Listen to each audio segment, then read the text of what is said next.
day, and I hope you are having a most marvelous day.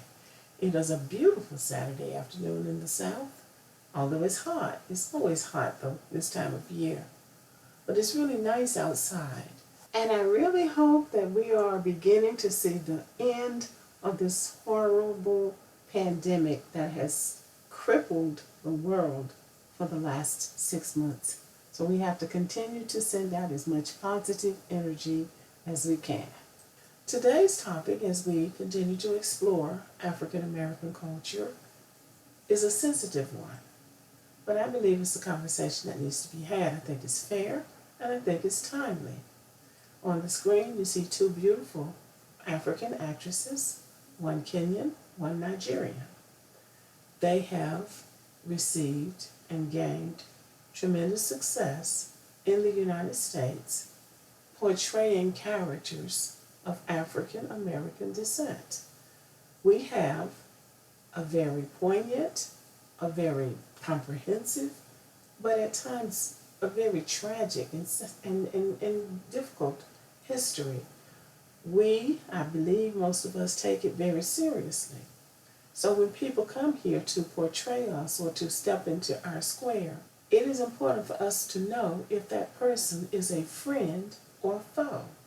I have to think on that for a moment because one of the actresses, Cynthia Arivio, however her name is pronounced, a Nigerian, a West African country, has had some very disparaging things to say about African Americans. Apparently, to some of them, we're a joke. Now, we're a joke even though the country was built on the backs of our ancestors. And they have come here, flown in on an airplane, and we're a joke. So I think we need to ask when people come here and they want to benefit from what we have worked for and what our family members suffered for is, are you my friend or are you my enemy? I need to know how I need to treat you. I need to know whether or not I need to support you. I need to know whether or not any money that I have is going towards the success of your career. We need to know this. Now, Lupita on the left is Kenyan, which is not a West African country. Kenya was not involved in this transatlantic slave trade. And Lupita has been the epitome of class and beauty. The only issue that I have had with Lupita, and it was a small thing, but it still was an issue for me. She was nominated, as we know, for her role in 12 Years a Slave, and she certainly did an outstanding job in that role. She was nominated for an Oscar. And on the night of the Academy Awards, she was on the red carpet. And someone asked her, "Who are you excited about meeting tonight?" And she said, "Kate Blanchett." Now, I don't have anything wrong against Kate Blanchett. She is a British actress, white actress, and she's accomplished in her own right. But my question would be, why would you want to meet Kate Blanchett at an event like this when you are in the spotlight, catapulted into this position because you play the role of a slave? And there were, so, I mean, honestly, why wouldn't you want to know more about them? Why wouldn't you want to meet some African American actresses who are Academy Award winners or directors? Why are you interested in meeting Kate Blanchett, who, I'm sure she's a fine person, but she doesn't have a job for you. And she won't have one for you in the future.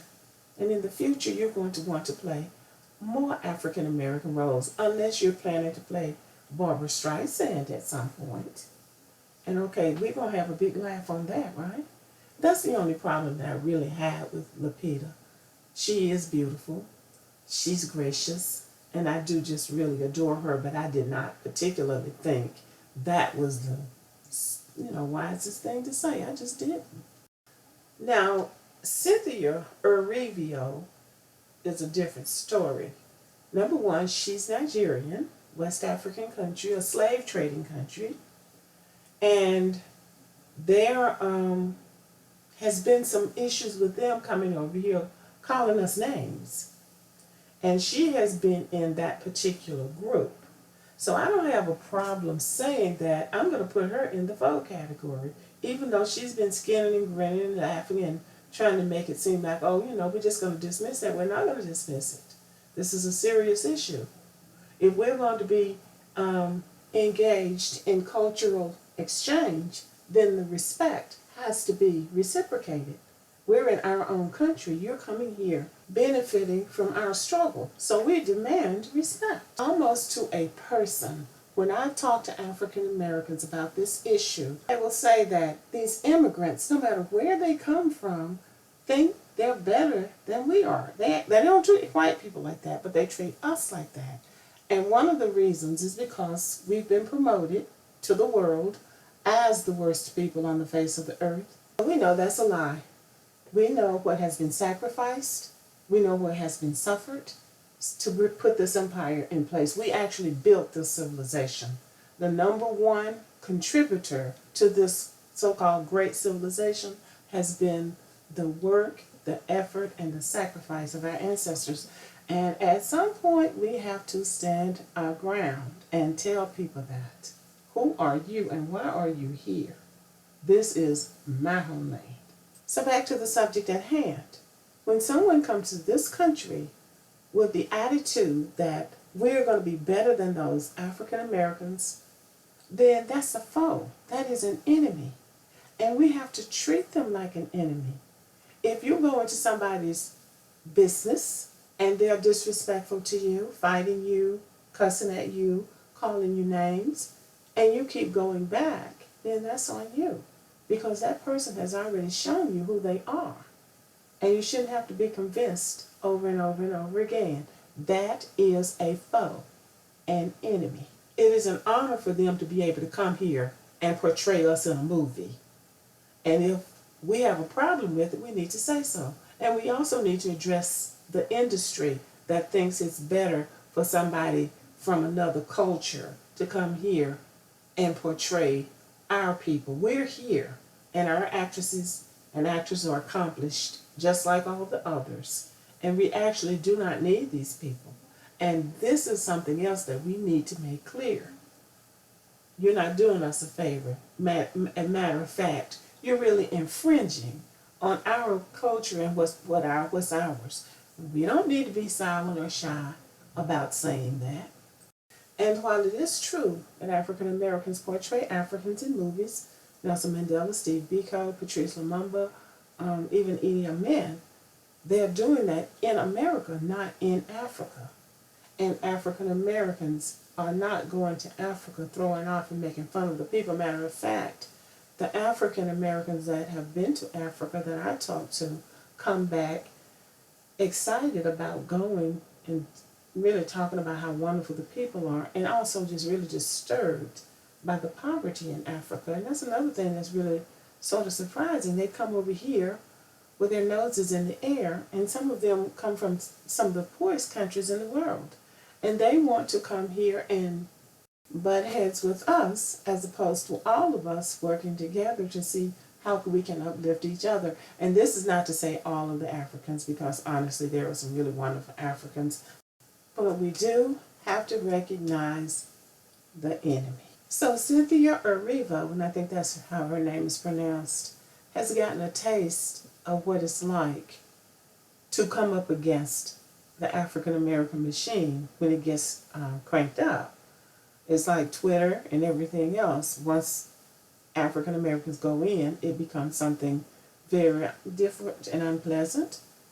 African Americans did not support her in the role of Harriet Tubman for the most part. My sister and an organization of which I'm a member, a group of them went to see the movie and liked it. So she's an accomplished actress and she has something to offer. But an enemy is an enemy. And this brings us to the sensitive part of the discussion. One that goes deeper and goes beneath the surface, and it's been discussed. Who sold our ancestors? Who captured and sold our ancestors and thinks that it was a good business enterprise. And they've got all of those resources, mineral resources, in the ground in those West African countries, Nigeria being rich in oil reserves, if nothing else. And all they knew to do, they didn't know how to go in and mine the resources. What they decided to do was to round up people, attack villages, and round people up and sell them into slavery. Cynthia Erivo is a member of the Igbo tribe. The Igbo were one of the most prominent slave trading tribes in Africa. The Yorubas and the Igbo, both of them over here now competing with us for what our ancestors worked for. That's a problem. We are talking about descendants of possible slave traders over here trying to take job opportunities from the descendants of slaves. That sounds like an enemy to me. And then when you add to the fact that they're doing the equivalent of throwing up gang signs with these slurs that they're using and all of this derogatory language that they're using towards us, then we have to consider this enemy territory. These people are enemies. And one of the reasons I feel strongly about this is because, especially in my younger years, I lived in New York City for a time, and I've lived in Atlanta. I lived in mid-sized towns too. And when I've come across black immigrants, I've always extended the right hand of fellowship. I used to. What I discovered was that everybody needed to, in some way, tell me that people think they're better than you are. And I'm like, really? I was just trying to say good morning, and would you like to go to lunch? I don't need you to do a character analysis of my ethnicity because you don't want me to go in on you.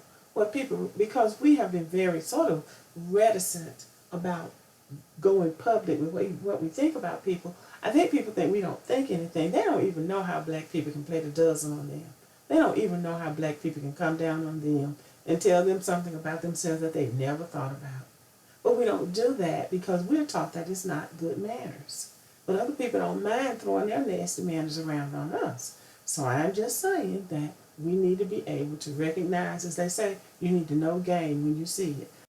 Everybody that comes here in an airplane, on a boat, drives across the Pan American Highway, crawls across the border, comes here on a bicycle or on somebody's back. You come here because you need or want something.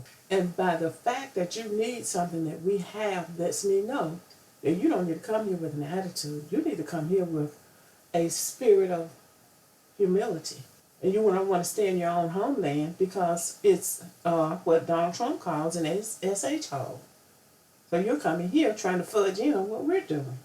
Mr. Dangote, a Nigerian billionaire, is not coming to the United States. He's not trying to get here because he has what he needs. So I'm saying to the African American family, when you meet a new person, or when a new person comes on the scene, and we're not sure about them, what we need to do, foremost in our minds, is to ask the question, is this a friend or is it a foe? If it's an enemy, then I know how to treat you.